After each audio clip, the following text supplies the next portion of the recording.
help others to, and not only help others but also grow yourself. When you are helping other in coaching, you're also growing up yourself. So that is in nutshell, where I've started and where I've come today. Yeah. And how do you see the evolution in India and Asia? The evolution is very, very, very encouraging because, in fact, Asia is the fastest growing in terms of coaching practice. Coaching industry globally is estimated around $4.56 billion, and the growth in Asia is almost 86% year on year. Wow. So this is where it's happening. Yeah. Yogesh, one of the questions I usually get when talking to uh, people who are looking at getting certified as ICF coach is whether to pursue coaching as a career, and is this the right time to get certified? Well, I think time could not have been better. you know Okay. with uncertainty and sword dangling on our head anytime we can go out of the organization and so on and so forth. So coaching gives us an alternate, ready-made alternate to keep on pursuing what I love doing. At the same time, if you look at, awareness of coaching, in fact, at the global level has gone up by 73%. That means, 73% more people know about coaching now, uh, partly forced by looking for options outside, and partly some of them had it inside them, it Mm, got triggered. So it's a very exciting time. okay. With that, I'd like to also explore, what is the market and opportunity for coaching. So my question to you is, um, I heard some person ask me this question last week when I was talking. Is the coaching industry saturated? How would you respond to that, especially in the India and APAC context? So, what is happening is that that may be one way to look at it. Saturation comes in any field over a period of time. And I remember when one of my cousins was going to a medical college almost 4 decades ago. He said, Yogesh bhai, when I be passing out, we'll be going to street hawking injections, saying injection lagwalo type of a thing. And, and that never happened because, as you grow, the market grows. And in fact, globally and in India, in Asia particularly, and the coaching market is growing by more than 60-65%. So at this point in time, and somewhere I was reading other day that in the executive coaching domain, the ratio of people who need coaching and the coaches available are, it is 1 to 25,000 approximately. So that, so that's the kind of scarcity of good coaches or the coaches per se. So, Oh. so saturation is far from in the sight. And like I was talking to you the other day, even if it is 1 to 10,000, does not mean that the market is saturated, because Yes, even handling 10,000 is not a possibility. right, right. So 1 to 50, 1 to 100, you can see the scope, Nice. what kind of pyramid we are sitting on. Yes, absolutely. And following that, Yogesh, where do you see the biggest coach growth of opportunities for coaches in the next 5 years? Corporate coaching, executive coaching, life coaching, or any other niche that you can think of? You see, the one thing is there that it is more established in executive coaching than the corporate domain because they are there who have got it, accepted and adapted to it. Various reasons: team coaching, board coaching, career coaching, performance coaching, and so on and so forth. So that's which is most visible there. But I have seen in Indian market particularly, life coaching is also picking up fast, and life coaching is one where people pay from their own pocket, right? They are more serious, they are more committed. While in corporate, most of the time somebody sponsors, somebody approves, and then they are sent to coaching. They may be interested, may not be interested, and so on and so forth. So that is where I've seen expansion per se in the coaching segment. Life coaching is picking up very, very fast, or faster than executive coaching or any other kind of coaching. Okay, so if I may ask you, Yogesh, on building on that, when you started off, did you specialize, or did you specialize over a period of time in terms of a niche where you want to be? So I went to College of Executive Coaching in US in Santa Barbara. They got their own big school there. In 2004 5 I got certified from there and as PCC. So they have their own model. Then I went to another coaching school. I learned their model. So I've got coaching certifications from more than 4 or 5 different schools. What does it Wonderful. mean is it gives me the flexibility because I found over the years not one single model is good enough, right? So in life coaching, for example, the approach and model is different as compared to corporate coaching or executive coaching. So that is where I've seen that if you really want to pursue a long-term career in coaching, one needs to keep on learning and learning and relearning and unlearning and relearning, and just don't stick to one model because this is not a kind of ABC specification that you need to proceed like this. Client situation, client's need, client's context, can be very different. So that is how I look at it. So would it be right for me to say that you've taken the best of best models and put into BYLD Coaching Academy? Oh yeah, in a way, we may look at it BYLD, we are doing a lot of work in terms of certifying coaching, of course, that is led by my colleague Sandeep at this point in time, and 400 coaches have been certified, and our success rate is almost 100%. Once somebody joins here, we ensure that level one or level two he or she goes through. So building on that, I mean, this question is more from a coaches who want to establish business. So what differentiates coaches who thrive in business from those who struggle to sustain themselves, Yogesh? So, without any offense to anybody, what we have seen, a colleague of mine, she coined a term jokingly though, and I said, I do apologies, no offense to anybody. She said Fofnix. Now, Fofnix, she said, is a term which talks about fired on Friday, now in coaching. Now, that is something which why she used this term is because people jump into coaching as they say, "Oh, I can do this because I've got these many years of experience behind me, and I have done this and done that, and I can coach as well." But I think if you're really serious in coaching business, you need to have two particular things, or rather bucket of things. One is mindset. Second is the skill set. Mindset has to be empathy driven, mindset has to be emotion driven, mindset has to be understanding the person driven, or not the solution driven per se, because in coaching we try to stay away from giving solution. And the skill set is of course active listening, asking questions, and you name it. So in case I'm jumping into coaching, I need first of all right kind of mindset and skill set. Then I need to look at what target audience I want to go after based on my interest and my specialty. And I give you an example here. Many years ago, a lady came to me. She said, Yogesh, I want to get certified in coaching. I said, what do you want to coach or whom you want to coach? She said that, well, I have not thought about it. So I just to cut the long story short, I tried to understand her background. She was a divorcee. I said, why don't you look at this field? And today she's having a roaring practice in kind of coaching divorcee, divorced either gender. So many times you have to find our calling, and there's no standard way that I need to go here and go there. Yeah, in fact, one of my colleagues, Niyati, was talking about somebody inquiring about divorce coaching. Oh yeah. So I can refer him or her to that lady. Wonderful. So, Yogesh, how important is personal branding in establishing a coaching practice? And if it is, so what would you suggest as practical steps for people? That's a good question, Ron. And when I reflect on this, I think personal branding over a period of time becomes very important. Whenever we have to get into touch with masses or people across, it becomes very important. And today, if look at the social media and look at the kind of tools we have got, AI tools to brand ourselves, it is mind-boggling. It is amazing. So personal branding is very important, but we need to decide in which area I want to establish myself. My brand should be known as. So I need to find that sweet spot. You know, as I said, she found in divorcee coaching. So I need to and then brand myself according to that. Just don't spend your money in terms of trying to just brand Yogesh. But Yogesh stands for what? If that is not clear, the branding is useless because people get confused. They just see a video or read a message and they don't know what I'm trying to communicate there. So if your branding is important, first of all, but branding needs to be done with a very specific niche I'm trying to create for myself as per my interest and where I want to go. So the second part of it. And the third part about branding is that, though referrals still remain a very strong, way of attracting clients, but branding makes your name known, right?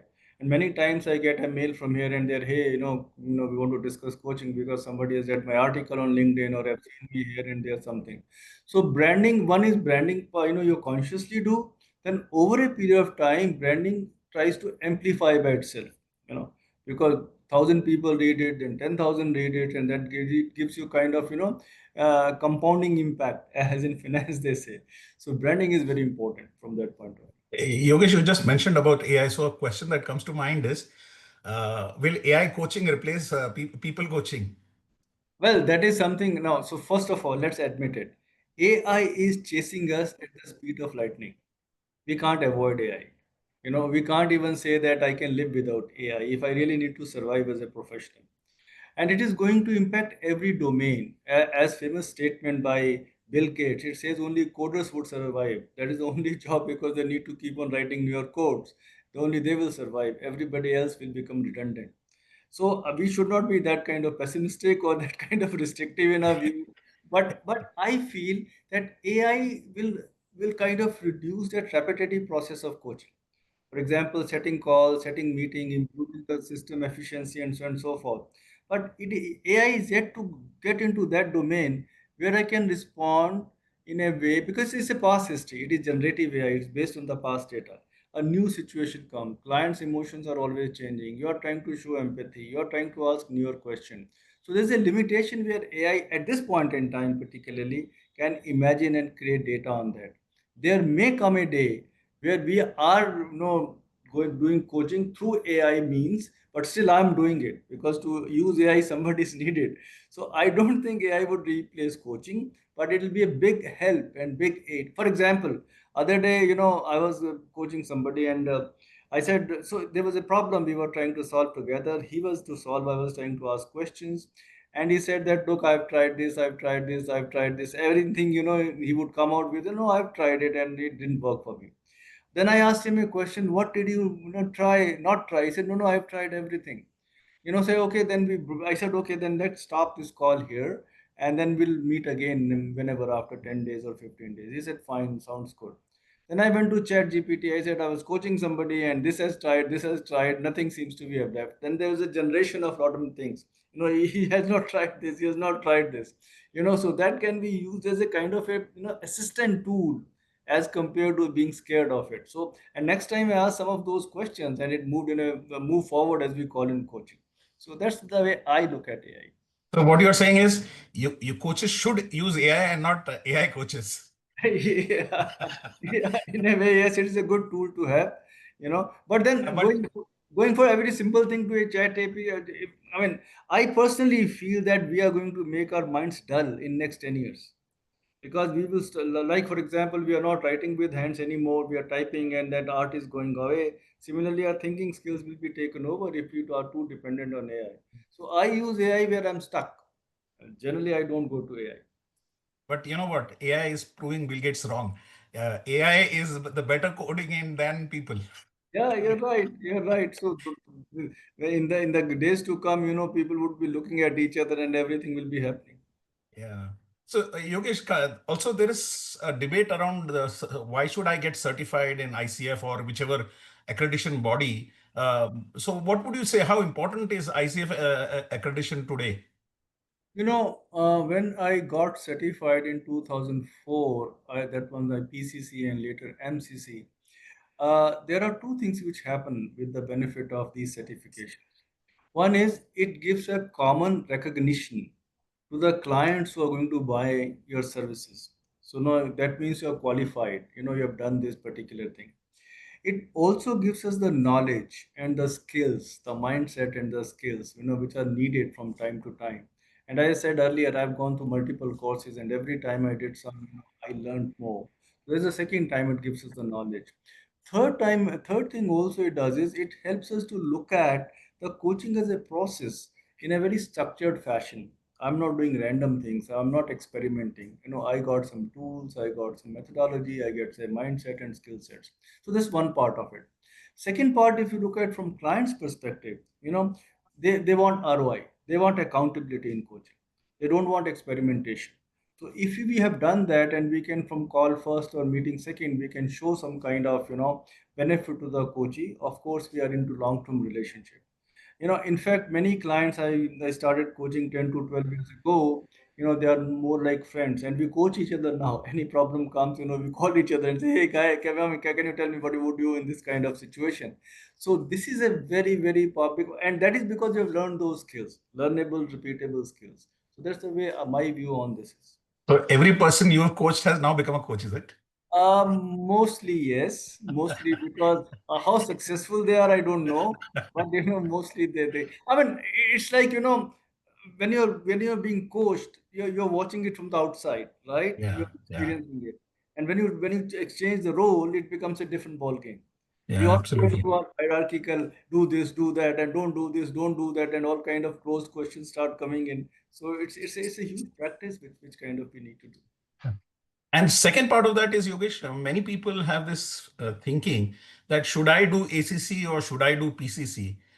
Because now under the new level one, level two scheme, somebody who's doing level one will go for ACC. Somebody who's wants to go direct for PCC can do level two, which also includes some part of the ACC curriculum, and they can go straight for PCC. What is your thoughts on that? So this is very interesting thing because ACC requires 6 days in class and then certain hours. I think 60 hours or something you get there. Yeah. And if you go for PCC, you get under 25 hours, of classroom experience. Now, if somebody has already done that ACC, he has got two options: be at ACC or go for PCC. Because the more certified you are, corporates accept you more or tend to accept you more, because that means that you have coached for those many number of hours. You can go straight into PCC also. You can then do X number of days. You can go straight there also. But what I feel is that if you go step by step, then your learnability is much higher. You have handled more situations. You have been exposed to more, kind of mindset and skill set, which I basically talk about. So my views on that is in a way very structured. Okay. So what would you say is the difference, I mean, between an ACC and a PCC? So ACC, if you look at the process of ICF is very simple. The process is you need to have certain classroom hours, and then you need to have certain practice hours. Practice hours could be pro bono or paid. So ACC or level one is 6 days, whereas you get 30 hours and 30 hours for 3 days each, two sessions, so gives you 60 hours. While if you have got ACC and if you want to do PCC, say for example, our curriculum, if I take an example, then you don't have to go for PCC 6 days, right? You can, just go for 4 days because 2 days you've already covered. So if you have done ACC, then your PCC journey gets reduced, it gets shortened, right? Uh, Yeah. that's how the difference Got between. it. No, my question was more from if for a client, why should a client take a PCC? Not is it because of the only 500 hours of practice, more practice, or is Yeah, there because something different? it is different because so first of all, the number of hours, that experience is more. If you have coached 5,000 hours or 500 hours, it is much more experience than coaching just 60 hours. So that really makes a difference. Over the years, what I have seen in myself also, or many coaches I talk to, more you coach, more you learn. Not only about the candidate, you're also discovering yourself in the coaching process, because it is self-awareness for us also. So you got more experience, you got more kind of orientation to handle different situations in that. Say for example, I'll give you a very simple example. uh, I was called in to do a coaching session. I mean, not even coaching at that point in time. I was called to the office of the chairman of a very big industrial group in India, without naming them. And we walked into that office, and his PA told me that you got 5 minutes, and he will brief you, and then you have to give a proposal to us.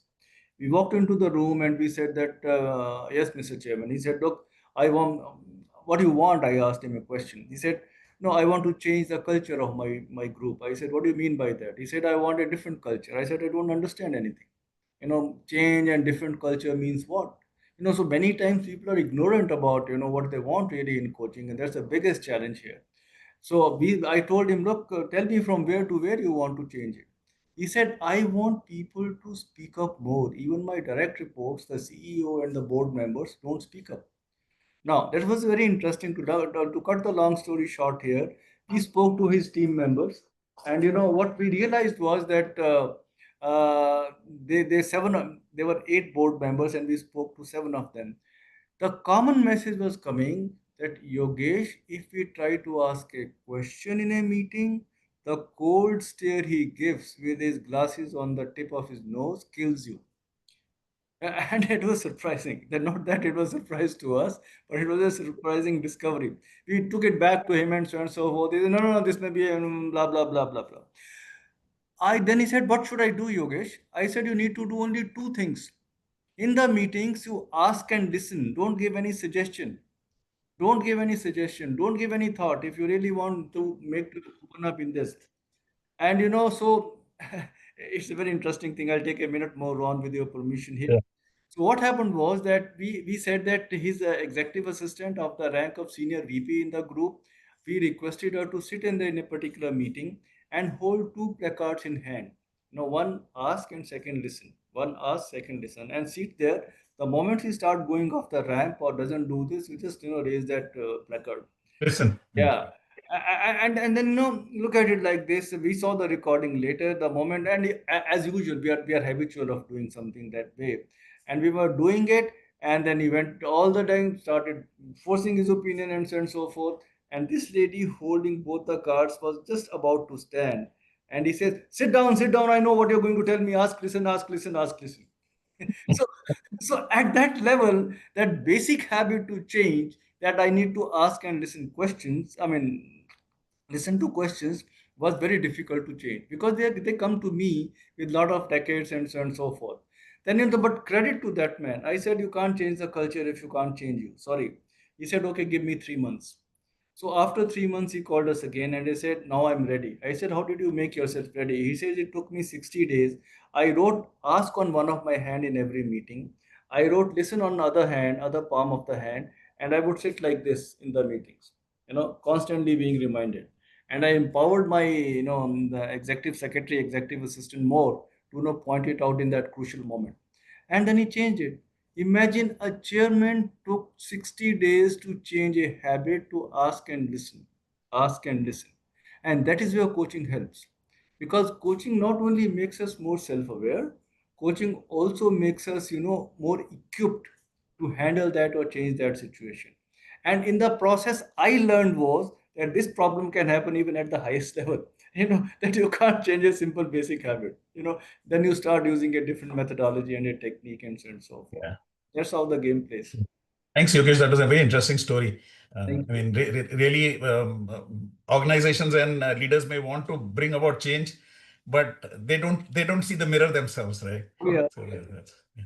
So now, another area of query that I got from many coaches was that it's fine. I might get certified and I might go through all the process, but how do I build my coaching practice? How do I get clients and credibility? So, do you have any suggestion that 2 or 3 steps that they could take in the beginning to start the ball rolling?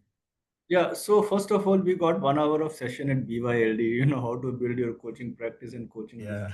Yeah, So I think they can enroll, and if they're already enrolled, maybe we are talking yeah. about. But so the first thing we need to do is, of course, decide where I want to do the coaching part of it. You need to find your niche. You need to find your sweet spot. Just don't start going randomly.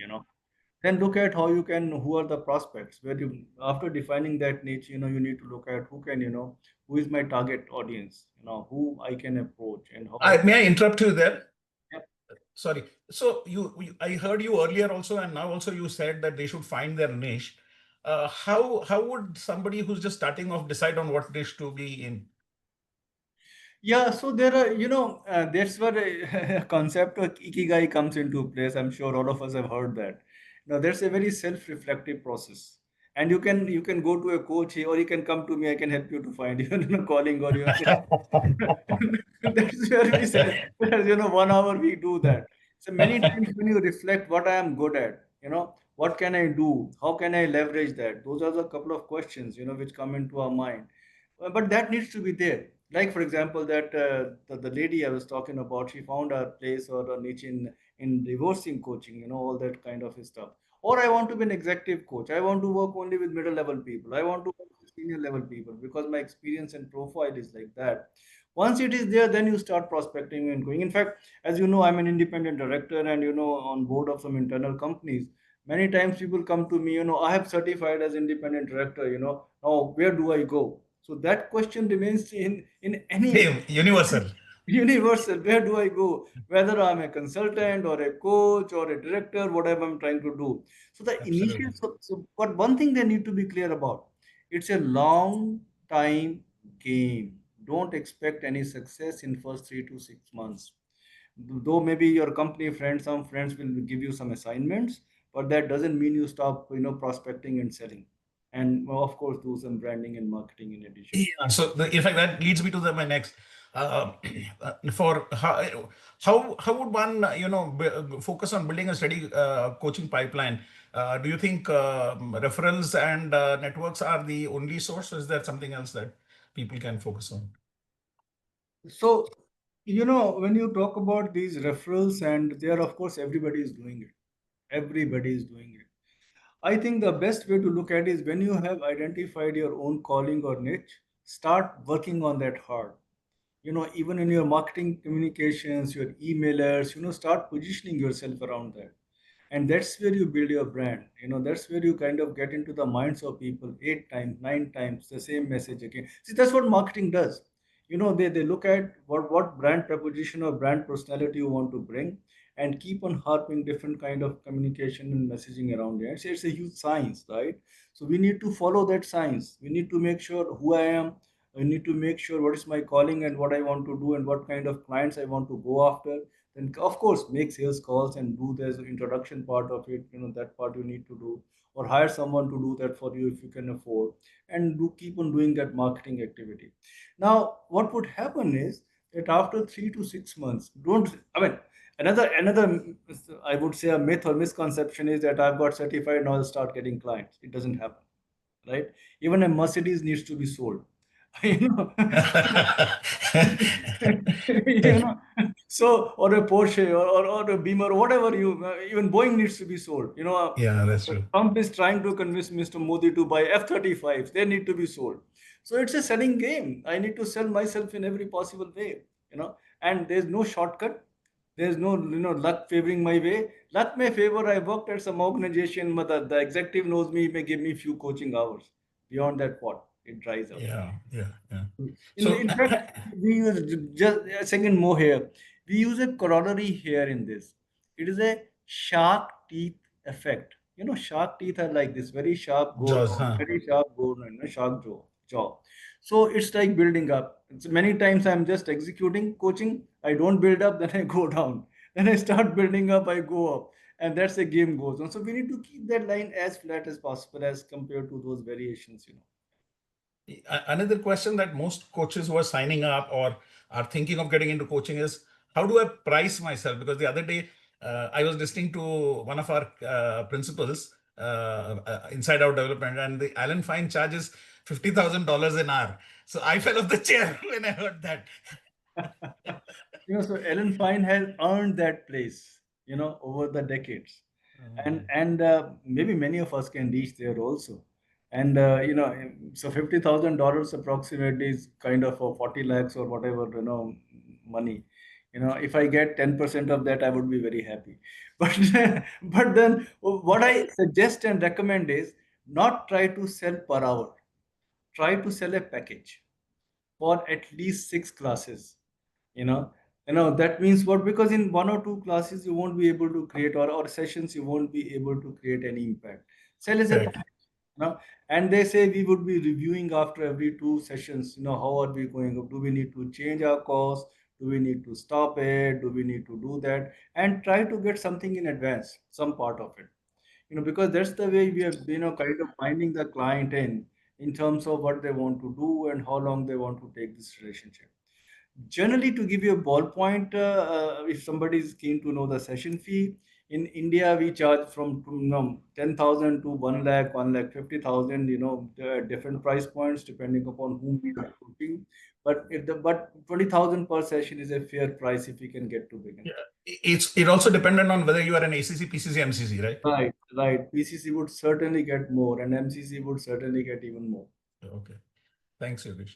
Now, let's focus on the challenges and realities of the coaching business as such. Yeah. So, what are the biggest misconceptions people have about becoming a coach? That's the interesting thing. You know, so first of all, the misconception here, number one, that I've got certified clients will come chasing me. Doesn't happen. you The know, LinkedIn that I am PCC and people will pick up the phone and call me. hey, come on, I'm in the waiting list. Give me time. It doesn't happen in that way, right? So, I need to make efforts. I need to go after that. I need to make sure that I'm constantly working on that. Second is that misconception people look at is coaching is advising. And that is a biggest problem with due respect to senior leaders across globe. I have seen somebody senior coming who has been successful in his or her career and becoming a coach. They try to give all the advice, because they have seen that happening. And that is the second biggest misconception, that coaching is advising. Now, coaching is a very different ball game, particularly executive coaching or life coaching. It's like 80-20, 90-10. I'm asking questions and making the other person speak, making him or her more self-aware, enabling him to find solutions after reflecting and to be a different person. And that is a fundamental difference in level one and level two, Ron. Just if I can say here, in Yeah. level one, we kind of help person to solve his problem, right? We help him to solve the problem. In level two, we make him solve the problem. We are not helping anymore, and so that he can apply that learning to other such problems also. And so we are making the change in the person. We are You making make them self-reliant. we are making in SL2 language, making them self-reliant. And that's what we try to do there. So misconception second is I can advise people. Yeah. Third misconception people walk into coaching session is, oh, I know it all, and I'm here and he is here.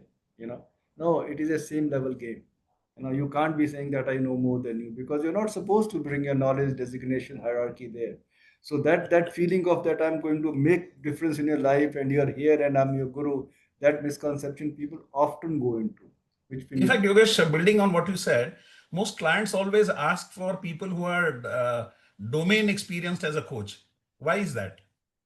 I use it as a corollary. I use it as a corollary that, say, for example, if I'm sick, and all of us get sick, when I go to a doctor, you know, I don't inquire from doctor of where you're educated from, what is your degree, how many patients you have, kind of treated, how many of them died on the table, how many. I don't ask that. Unfortunately, in coaching, people ask those questions. किसके साथ काम किया है, कहाँ काम किया है, क्या नहीं किया है. So we need to be carefully crafting that story. Why I'm saying this is, when you're branding, you are creating a narrative or a story. And That's that right. narrative or a story should be like this. Customer, how many people have worked with, you work with? Well, Mr. Customer, let me tell you so and so and so. And that is like, 2 minutes pitch. Like in sales, we do, an elevator pitch or 2-minute pitch, that needs to be ready with me in all these kind of situations. And that is something which can help us to look at this perspective. So now I'm going to your own experience in the 2 decades of coaching, that business that you have been in. What are some of the toughest challenges you faced personally, and how did you overcome them? So the first one of them I narrated went to the chairman, Yeah. and he kind Yeah. of was not willing to listen to that, and so on and so forth. And after that, of course, we handled that. Second challenge was when I faced was that, I was coaching, and that was a huge learning for me. There was a senior lady leader in an organization, and she was assigned to me to improve performance and team working. After the second or third call, she started talking more about personal life, the trauma, the pain, the suffering she was going through, which kind was impacting her professional life as well. Now I tried to be a good coach. I went into those areas. Oh, what happened and what could you do, and so on and so forth. And I realized after 2 sessions, I'm getting deeper, deeply, more deeply get sucked into that. And that was a huge learning, that coaching is not about mixing up the two. Yes, if somebody is talking about, listen to it, don't go into that domain, right? And she kind of became emotionally dependent on me. Even at 7 o'clock in the evening, she would call, hey, this is the problem, my spouse has said this, my mother-in-law has said this, and so on and so forth. That's the time I realized I made a big mistake, and gradually I had to pull out of that situation. So what I'm saying here is my learning was, and my exit from there, I feel happy about, because then I referred her to a psychologist. I said, this is not my domain. You can go, and I got some psychologist friends, referred to her to them. So the point I'm trying to make here is that was a big mistake which I made. right? Chairman thing I could handle because by that time I'd become MCC, right? But at that time I was struggling. I was initial hours, and to your initial question, that's the difference it makes. More situations you have handled, more you learn because you're growing with every interaction with the person who is going to do the coaching part of it. Another case which happened, there was a gentleman who was the marketing director of a big FMCG company in India many years ago, and there was a position for APAC marketing director. And the system they had is that there's some all of the CEO of the regions, they had to send nominations to the head office in the US, and they would pick up and so on and so forth. The CEO would not recommend this person whom I was given to coach. And my coaching mandate was make him convinced that he should not apply there for next 2 years because there are a lot of important projects going on here. And in the first meeting he says, I'm quitting this job if I don't get it. Now what do I do as a coach? Right? It's a clash with aspirations. Yeah, yeah. And then he said, my HR tells me that I'm eligible, but my boss is not nominating my name. Even if I don't make it thereafter, that's okay with me. But he's not even nominating me. No, no. So you get into internal clash between the reporting manager and this individual. Of course, we navigated it and he did something.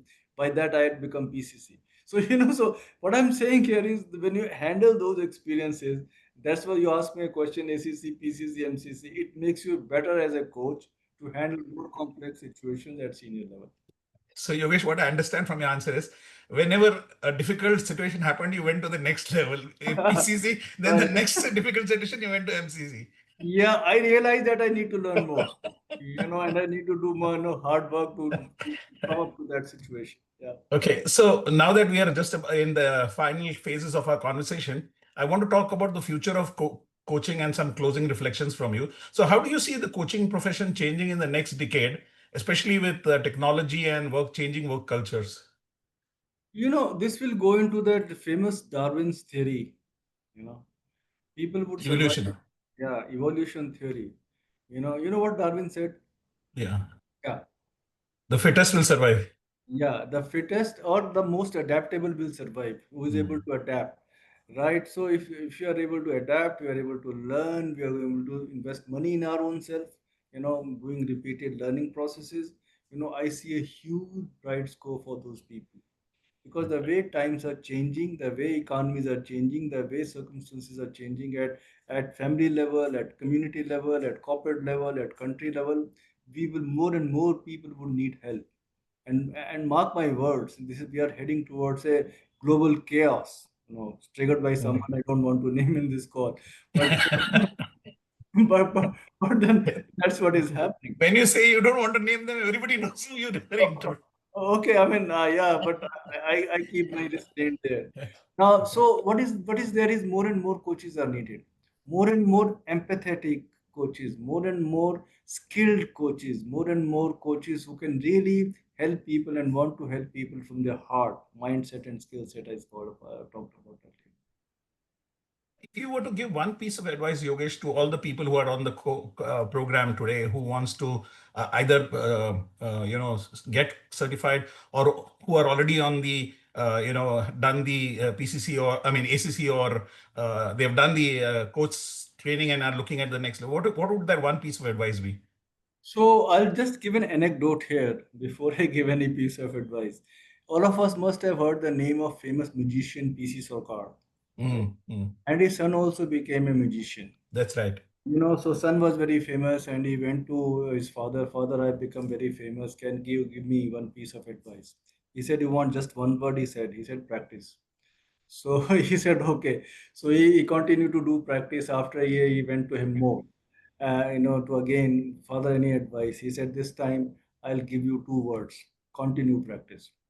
you know so he continued practice, he became better at his heart. So then third year he went to him again. He said, father, give me some wisdom which I can look at and become better and better at my job I'm doing. He said, don't give up practice. So this is what the name of the game is. Any skill we are developing, practice is the game. Practice, I mean, look at it, the most difficult candidate for coaching could be a toddler in at home or a growing up child. If you can coach your adolescent son or daughter, niece or nephew, you have succeeded. because they're most difficult. And don't try to coach your spouse because they see through your game. That's what I I, I also use that phrase in all my training. think. You don't try to train your spouse, you can, it will not work. So you guys just, you have been there, you've done that, you've been in training, you're trained, you are now got more than 2 decades in coaching. What inspires you to keep going on coaching after all these 8,000 plus hours that you've done? Honestly, Ron, every time I make a turnaround in somebody's life or career, that gives me kick to go for one more.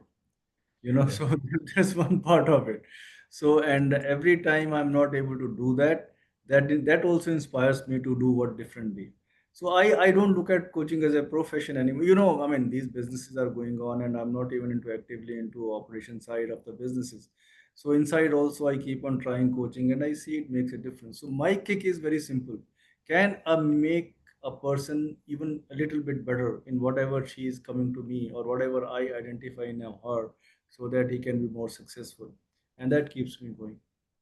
Thank you, Yogesh. We'll be opening the panel now for questions. If you have any questions, you can also chat, put it in chat, or you can unmute yourself and ask Yogesh of that.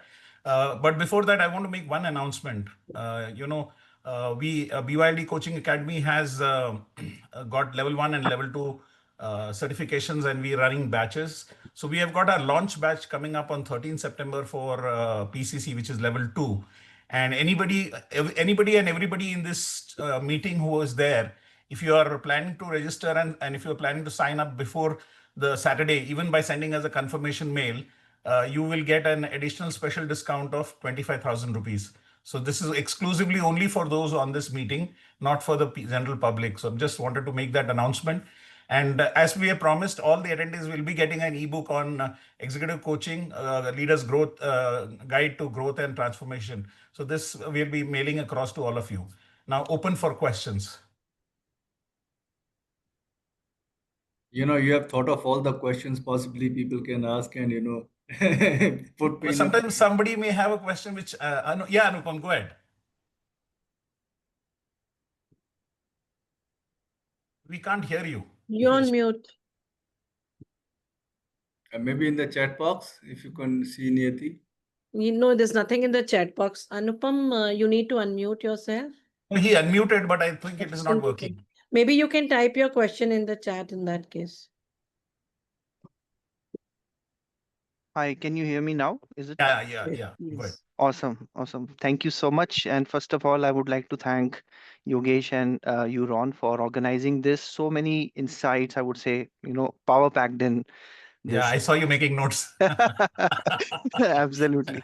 Absolutely. So one question that comes to my mind is what takes a person go from a PCC to a MCC, or what would you say will be that switch which will happen? Or what is it that takes a person from a PCC to MCC? So before Yogesh answers, you should have a difficult challenge to handle, and then you can do that. No, Yogesh. I think Anupam, thanks a lot for asking question, and Ron, thanks for saying that. It is a journey actually. You yourself feel the need. You are handing people, you're kind of coaching at a certain level in a certain category. Then you want to expand and grow as a coach. Then you feel what more I can do. What more, or how many more clients can I attract? Whatever my motive is, that keeps on looking at you in particularly developmental journey.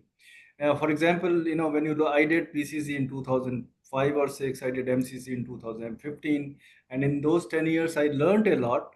But I felt that if I go for PCC, I will also learn more, and I can contribute more to people. So the internal kick could be different. Somebody may just acquire it, a kind of acronym after the name. Somebody wants to go for more knowledge. Somebody, many times clients say that I want MCC only. So you feel that, oh, something is inadequate in my learning journey. I need to add that. So there could be various different motives. But I can tell you one thing, that whatever the motive is, it is worth it, right? Because it gives you more perspective, it gives you more clarity, it gives you more experience, it gives you kind of expertise to handle more complex situations, because at the end of the day you are doing more practice. That's it. So Anupam, just to add to what Yogesh said, if you look at statistically numbers, there would be about 60-65% who are ACC, 25 to 30% PCC, and just about 3 to 5% MCC. Yeah. Any other question? Anybody else? May I ask one Please go question, ahead. please? Okay. Yeah, my name is Anwar. I'm from Bangladesh. I was hearing your conversation very nicely. Thank you so much. And it's a great pleasure for me to understand from you all. For the better understanding, sir, would you please help me? This coach is something giving the, is this something the comprehensive ideas for the companies or the group of people? So for in a long term, they get some to achieve some vision oriented success, those kind of things. And if I'll be happy something more if you help me to know better understanding difference between a mentor and a coach as well. Okay, thank you. Yogesh? Yeah, yeah. So, just to give you a perspective, in organizations, there individual coaching is done, team coaching is done, and of course, need-based coaching and some issue needs to be handled is done. Now, the if you look at the vision, so coaching always starts with the end goal. What do you want to change or what do you want to accomplish, right? And when the end goal is clear, in fact, I personally spend at least two first sessions in trying to fine tune the goal, in trying to challenge the person how feasible this goal is or how close this goal is to your heart. And I request them to write it out, whatever you want to do, just don't speak it out here, so that brings more clarity. So that one part, whether this is a vision of the organization, team, or personal, we need to establish that first, only then we can so there's a first part of it. Second part of it is how we would measure move forward, because every coaching journey, whether at team level or at individual level or at organizational level, it needs to have certain measurement points. Only then as a coach you can prove ROI or accountability also. And so that's the second part, how are you going to measure it? And third is you need to decide how long this journey is going to be. So 6 months, 1 year. If it is an organizational kind of a coaching, team coaching kind of a thing, you need to have at least 6 to 9 months time frame. Otherwise, the impact you can't create, because there's so many variables which go into that. So that's about the how the coaching works. Now the second part of your question, Ron, can you help me recall? Mentoring. He was talking about mentoring and coaching. Yeah. So mentoring, so mentoring generally is done by internal folks who have got more domain knowledge or experience in that particular area. Say, for example, a mentor could be a GM, but a mentor could not be a direct report. So direct reporting or the direct manager cannot be a mentor. Mentoring is done for a long-term basis when you are helping somebody to navigate a career situation or a particular situation in life. Mentoring per se may include coaching also. Mentoring per se may include advising also. Mentoring per se may include consulting also. So mentoring can be used more than one tools. While coaching is one specified field or a specified niche out of that mentoring process, which is generally talks about making person more self-aware and also helping him to find answers in executive coaching or ICF language. In sports coaching or skill coaching, you can be prescriptive because you need to tell this and this and this and this. That is where it goes into advising category. So mentoring is a larger bucket. Coaching could be one piece of it or can be put in a separate bucket. That's how we tend to look at it. Thanks, Yogesh. And Anwar, Thank I'd you, like to sir. add to what Yogesh just said, where you were talking about organization. What we have seen in India is large organizations create a coaching culture, and they choose people from the leadership who have the potential to be coaches, and they certify them internally so that they can run the coaching culture within the organization. So I can name you some organization like Aditya Birla Group. We have run 3 batches of certification for Hindalco, Mahindra Group, Mahindra Finance, Capgemini. These are organizations who have taken coaching internally as getting everybody in the organization, chosen few to become leaders and assign coaches, assign learners to them so that the culture in the organization is coaching driven, and that creates a people who are self empowered and are looking to grow the organization to the next level. Yeah. Yeah, Niyati, there are Yeah. some questions that Yeah, are thank coming you up. so Yes, much. there Thank are you. some Thank you. questions on the chat. First one is from Riddhi. Can we practice life and executive relationship coaching simultaneously? Yogesh? Sorry, I missed that. So the question is, can we Can we practice both life coaching and executive coaching simultaneously? With the life same coaching and person? executive relationship coaching? Can we practice life and executive relationship coaching simultaneously? So it's an interesting question because any coaching, even executive coaching, if you're doing strictly with one or two goals and the meetings are going well, the sessions are going well, they tend to go into life coaching because they start sharing more about personal details, family things. As I was saying earlier, family things start coming in. But as a coach, I need to be very clear. I need to be very clear what bucket I am working on with that. Extensions can always happen, but when I start that relationship as a coach, I need to be clearly defining what goal you are so that you know which domain you need to focus more. Is it a life domain? Is it a work domain? Is it some kind of problem you're solving? And if there's something beyond that, as I said, that female I came across, you need to refer it to someone. So it is always a blend. In executive coaching, it is more of trying to find answers in terms of that what the problem the person brings. Over a period of time, he tends to become more comfortable with you and start sharing more and more. And then you can go into life coaching also. Sometimes life coaching can be the start point because he or she walks into and meet you, say this is what I'm trying to solve because I've got this personal problem. So and then you may use some part of that and some part of advising and some part of that. So they are not no clear boxes, but even ICF today says you can give some advice. Earlier they used to say no, you have to ask questions. So there's a blend always happens. We need to be clear on what is the major portion of that blending which we need to focus on. Anish, we'll come back to you, but Niyati, there are some people waiting already who have asked questions. Niyati will finish Yeah, that. there are lots. Yeah, Yeah. exactly. So, coaching for teens or young adults. This is Cleona's question. Coaching for teens or young adults. What is your opinion on this? Are there any experiences, insights that you could share on this? My experience is that you need to be very patient, 10 times, 20 times more patient than doing executive coaching or than life coaching also. Because see, look at three things happen here. One, the age difference is there, of course, and there the hormonals are changings are happening and so on and so forth. And then they are looking at they think we have become adults while the parents or people around think they are children. For a for a mother or father, even a 60-year-old is a child, so that kind of thing happens. So when we are dealing with these adolescents, we need to be very patient. Never ever go into any strong advice. Never ever. Make sure that you ask those questions, that they come out with own solutions. If they tend to accept those they tend to accept those solutions more if they come out of them. If you say advising, and if I'm a mother or a father or an uncle or an aunt or a neighbor or anybody well wisher, I tend to go into advice very quickly. So when you are coaching those people, that age group, please stay away the advice as far as possible and as last as possible. Unless they ask you. Yeah, that's where the idea is, to make them ask. If they ask, that's fine. Yeah. Thanks. Yes. I have another question from Shantanu.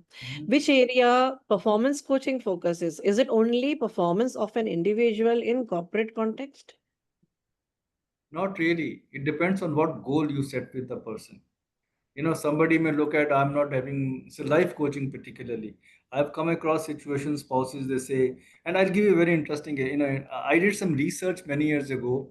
I asked this question to spouses individually, that on a scale of 1 to 10, know if you if I were to ask you that how much you give and how much you take from your spouse, what would be the ratio? So no, and it was only 10 to be divided. So 7 if I give more, 3 I get. So this was a total 10. And everybody got more, total more than 10. And they say I'm giving more. I'm giving him 8, and so and so and so forth. So the point I'm trying to make here is that in any kind of thing situation, any kind of context, if you look at, we need to be goal oriented. What is my goal here? Do I want to improve relationship, or do I want to improve my xyz in my personal life, or do I want to improve my finances? What I want to do really, or in corporate side also. So performance is defined clearly there, maybe the numbers, maybe the outputs, and so on and so forth, which we don't have generally in the personal life. I'll give you one quick example, Ron, if we have time. Yeah. We are almost on the close. Yeah. We've got a couple of questions, so we'll go on So, to it. so I was coaching a lady. She said, you need to coach my husband also. I said, what happened? She said that, look, he snaps at me at the earliest possible or shortest possible time. I said, okay. I said, then what do you do when he snaps? No, no, I don't talk to him when he snaps. Then what happens then? Then we don't talk for hours. I said, what then happens? Then we don't talk for days.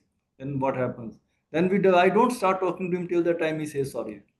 No, there lies the crux.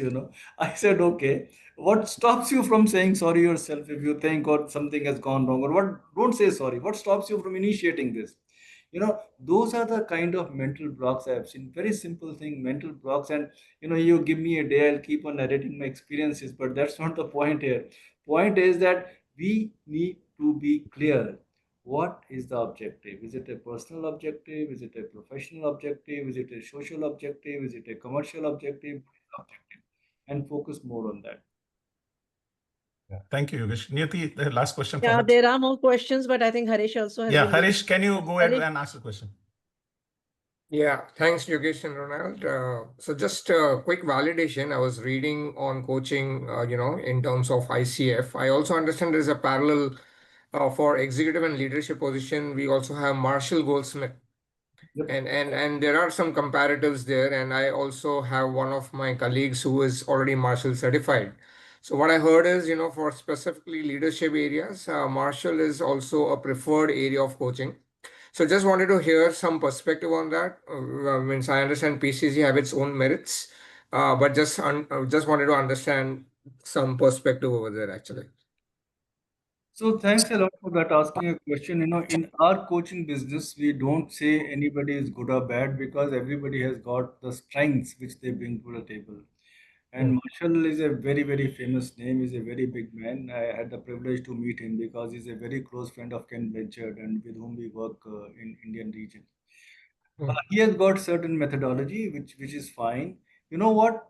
Marshall's very famous story is that his assistant reminds him about certain things he need to do on daily basis. So he works on, he very closely works on habits, certain habits which needs to be reminded every day.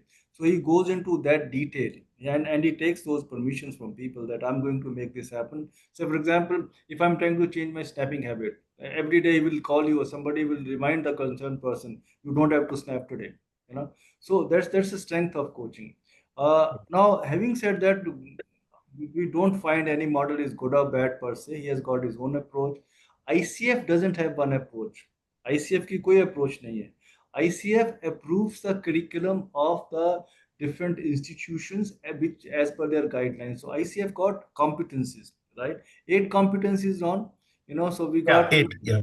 so if you can design a curriculum around those competencies, then they look at they kind of go through your curriculum and they find it they are matching those competency requirement, they approve it. Like for example, we got 2 curriculums approved for ACC, PCC, level 1 and level 2 now. So ICF per se have no curriculum. So what it does here is that, as I said earlier, I personally have gone through many. I've also studied closely what Marshall does. I'm not certified there, but there's no single approach which works better. For example, like assessments. In psychometric assessment, somebody says Hogan is the best for leadership. Somebody would say DISC is the best. It's a personal perspective. We don't go into comparison because there's no parameters to compare. But yes, he's a big name. He's a very respected name, and we respect him. And we also appreciate what he's doing. We also say that we are also doing good work, and that's all. No, with your permission, Yogesh, I have an interesting story to share about this. So, Marshall Goldsmith was, like Yogesh said, is one of the renowned coaches and very well known and well established. But they are also a curriculum provider like others are. We were, talking to TMTC to get their people certified, and TCS was one of the company which was part of that for the Tata Group. And that time there were 3, 4 competitors, and Marshall Goldsmith was also one of them. But the thing was, Marshall Goldsmith at that time was not ICF certified. And the criteria was that we needed a ICF certified accredited company to do it. So we got the business and we certified 8 coaches from TMTC and 6 from TCS. So that's where it is. Thanks, Yogesh and Ronald for sharing the. Yeah, sure.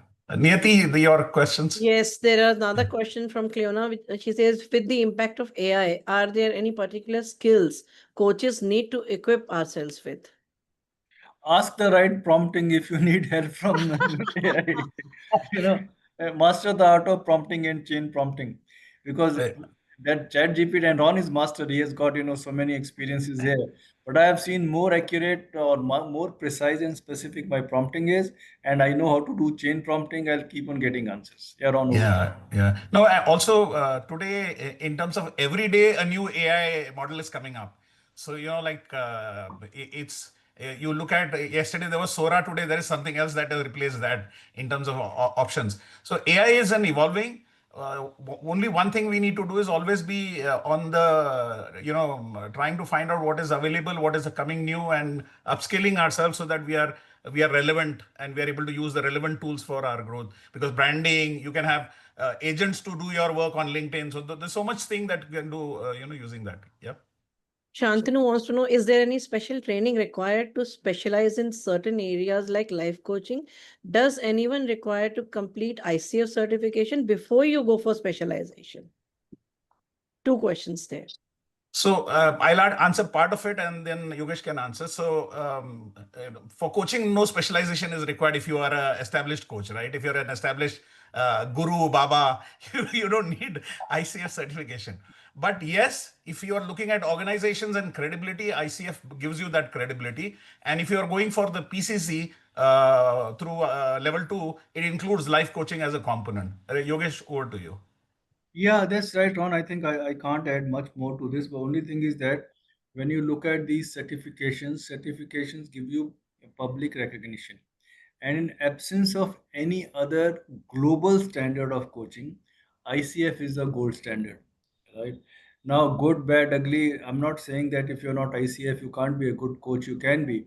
But the organizations, when they put filters on the qualification, they would put ICF certification these days, so that's where it is. We have the last question now from Yeah. Mohita. There are times when client doesn't have a goal, but is in the session. In such cases, how shall we navigate to zero in on a goal to be identified for the client? Yeah, you need to attend a certification course to do that. He's No, certified through us, Yogesh. This is certified the through a, skill which we will teach. yeah, yeah, okay, But great. she's ACC, so she needs to Yeah, go for PCC. you need to go for PCC. No, but that's on the lighter side. Everything, every meeting, there are three things which I personally do, and I find it very helpful. So first thing I say is the first see that this conversation is confidential. I'm not taking it back to anybody in your organization or reporting it back to anybody. The first C is confidentiality. Second C I talk about is change of behavior. You know, change of behavior means that in every call there should be, or every session, there should be some move forward. Whatever goal you start or discuss with, there should be a move forward. And third C I talk about is catalytic role of a coach. That I'm a catalyst here. I'm not providing you straight answers. Don't ask me answers to your problems. We will discuss it and we'll see what you can do about it. So I play a role of a catalyst. And so when I set it up very clearly that change of behavior and catalytic role I'm playing, the first question I always ask, what do you want to discuss in call today? What is your objective? And if the client dilly dallies and say, "Oh, I don't know what my goal is," okay, then why are we meeting? Why are we here for? Tell me that. No, I don't know. My HR or my boss asked me, send me. Okay, can you go back and clarify that with them so that we are on the same page? By the way, I was told this. So because there's a briefing happens before that. So any meeting which you are doing, and that's what I always say, that even you before start a coaching journey, first 1 or 2 sessions should be invested in finding a goal. आप करना क्या चाहते हैं, not more than 3, not less than 2. So that's where it is. And if the conversation starts veering off that, you gently remind the candidate, look, this is the goal we have set on this call. Can we come back to this with your permission? you know that is how I've seen generally people comply. But if somebody doesn't want to set a goal and talk about it, don't waste your time, because it'll be general chit chat. Nothing will come out of it. And then the company who is paying for it, or the sponsors will ask for ROI or accountability, and we will not be able to show any. In fact, I walked away some coaching sessions after second session itself. I don't know what I'm supposed to do. Go and ask your HR. No, I don't know what they are trying to do with me. Okay, figure it out first, and then come back to me. So that is the thing we say, and that is where you maintain your ethics as a coach. That's where you maintain your standing as a coach. You're not trying to lead him to the garden path unnecessarily by sharing, discussing, and having gossip and chat. That's my limited view on that. Thank you, Yogesh. And thank you all for being on this session. If you have any further questions, you can always write to us and we would be happy to answer. One last thing is I'm just reminding anybody who's interested in signing up for the upcoming batches, you can talk to the person who's brought you into the class so that they can give you all the answers that you need. And if you're signing up, sending a mail confirmation before Saturday, you can take an additional benefit of 25,000. So thank you all. Have a lovely evening and all the best.